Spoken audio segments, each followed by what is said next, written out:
So, you got to keep them entertained, I think, a little bit. I think that you need to keep them entertained in order to get your message. Oh, absolutely. I mean, why do you think I say some of the outlandish things I say on the show?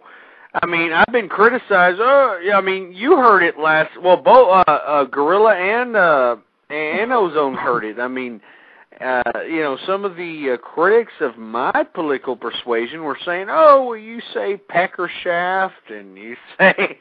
I was listening to the archive of that marathon that went on last night, so. That's what I'm saying. I mean, you say pecker shaft. I mean, look, the only reason I'm verbally colorful is so that people that don't agree with my conservative views will find some sort of continuity to continue to listen to it. And to me, in my view, as long as they continue to come to my show, whether they think I'm ridiculous, whether they think I'm funny, whatever the case might be, it'll make them think. The repetitiveness of it will say, well, wait a minute. Maybe I am wrong, because all the propaganda that I've been fed by the mainstream media, by everybody else, is just not the right way to go. Because if it was the right way to go, we'd be in a little bit more of a greater situation, in my view. I mean, I think, or the people should think that we would be in a little bit more peace. We would have, a better society, a better social morale, and we don't.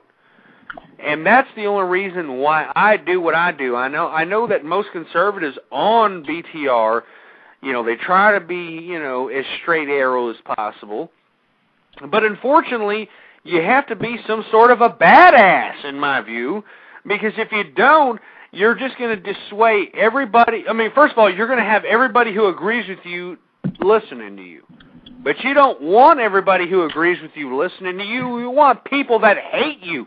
You want people that despise you to listen to you, so that if they listen to you enough, at some point, maybe you won't change their mind on everything, but you'll be able to at least make them think about your perspective. You can make them think and say, well, you know what, I can understand why they do this, or I can understand why they do that. And once you push them beyond that line, that's when they'll begin to compromise. That's when they'll begin to start thinking that, hey, maybe all my liberalism garbage isn't the most healthiest thing for society.